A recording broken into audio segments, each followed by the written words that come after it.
Bonjour et bienvenue, voici notre tour d'horizon économique, géopolitique, énergétique et boursier. Nous sommes le mercredi 2 avril et pour comprendre comment tourne la planète finance en ce jour de libération trumpienne, c'est sur l'inforruptible nulle part ailleurs. Et le titre de cette chronique, en mode de questionnement, 2 milliards pour l'Ukraine, ça représente combien en termes de poulailler, terrasse et balcon? Oui, c'est un petit peu l'information qui enflamme la toile et Internet. Bercy s'apprêterait-il à rehausser la fiscalité sur les terrasses et balcons? Bon, on s'est renseigné et la question est répondue, c'est non. Oui, c'est effectivement un hoax, mais ce fait paraît tellement crédible que tout le monde a plongé. Parce que il y a une autre information qui elle est tout à fait exacte, c'est la taxation des poulaillers. Oui, s'il s'agit d'un bâti de plus de 1,80 m de haut et de 6 mètres carrés de surface, oui, vous n'échapperez pas à la taxe. Alors on peut se demander pourquoi, peut-être parce que quelque chose de 6 mètres carrés, ça pourrait être transformé en une pièce à vivre supplémentaire, voire un espace à louer dans le cadre d'un Airbnb. On ne sait pas quel est le raisonnement de Bercy, mais en tout cas, là, la taxe va bien s'appliquer. Et puis vous ne couperez pas non plus au rehaussement de la valeur cadastrale de votre bien. Bon, ça c'est tous les ans. Cette année, c'est 1,7%. Mais c'est pas de ça dont vous devez vous préoccuper naturellement. C'est de combien vont augmenter les taxes foncières. Et dans certaines villes, elles vont exploser littéralement. Tandis que dans d'autres, eh bien, le maire va devoir trouver un équilibre, faire une péréquation parce que les dotations vont encore baisser, les dotations aux communes vont encore baisser en 2025. Donc il faudra jongler entre j'augmente les taxes locales et puis je réduis mes dépenses. Alors quelle forme cela peut-il prendre? Des goûters moins copieux dans les écoles, des déjeuners plus light, moins de repas portés aux personnes âgées, moins de services à la personne. D'ailleurs, en général, je ne vais pas vous faire toute la liste car elle est très très longue, mais attendez-vous à vivre moins confortablement dans votre commune et surtout à lui devoir plus d'argent. Bon, on échappe bien à la taxe sur les terrasses et balcons, mais être propriétaire va demeurer de toute façon un enfer. Et l'année 2025 ne s'annonce pas bien non plus sur le plan budgétaire. Car oui, on commence à comprendre que les 0,7% de croissance sur laquelle sont bâties les hypothèses budgétaires 2025 ne seront pas tenues. Évidemment, il n'y aura pas 0,7% de croissance.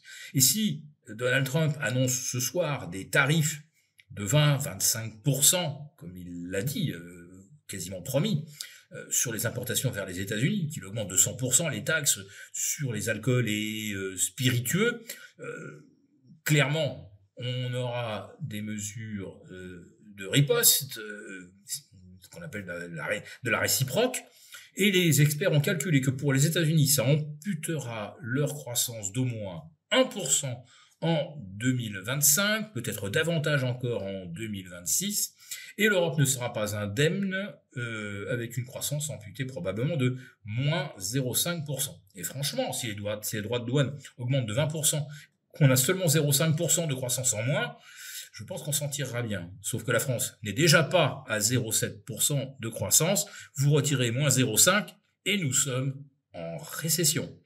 Et là, eh bien, il va falloir que l'État prenne des nouvelles mesures pour essayer de combler les trous.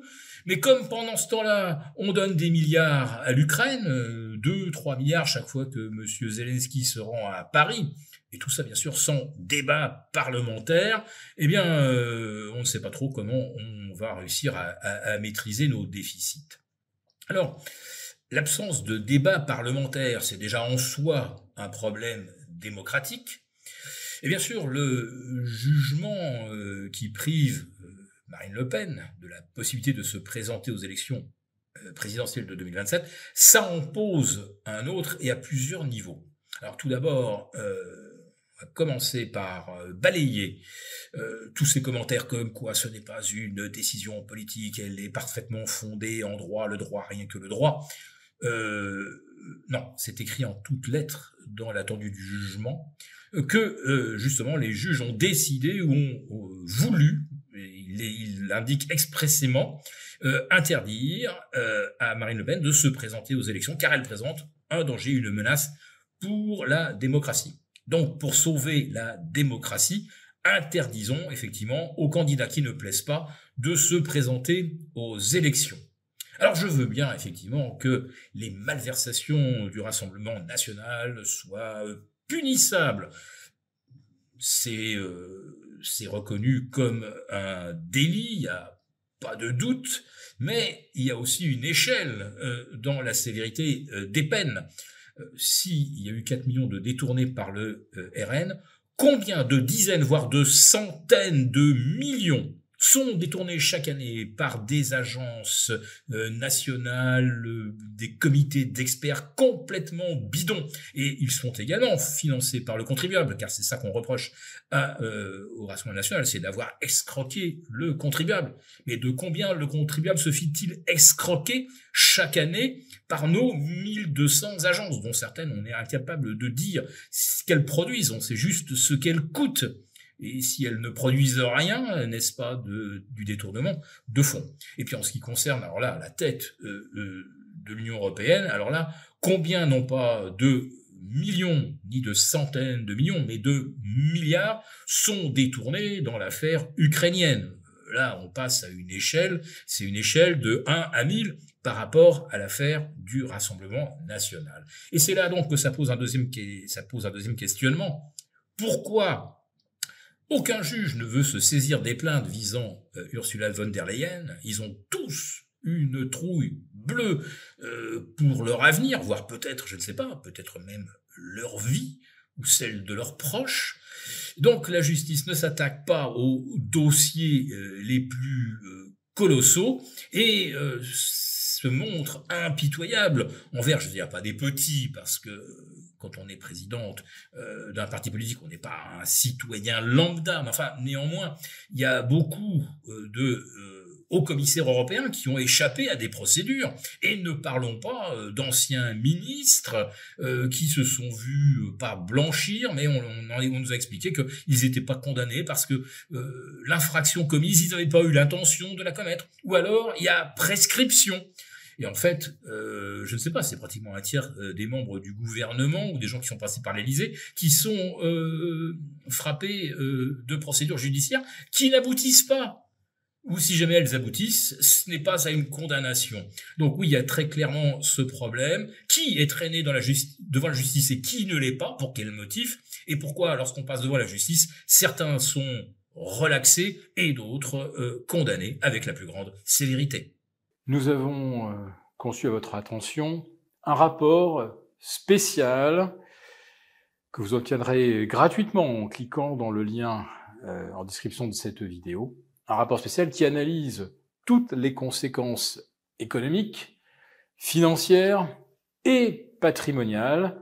Et bien sûr, ce rapport vous offre également des mesures, des initiatives à mettre en place très rapidement pour protéger votre épargne, celle de vos proches. Tout ça donc dans un rapport gratuit que vous obtenez en cliquant en bas de cette vidéo.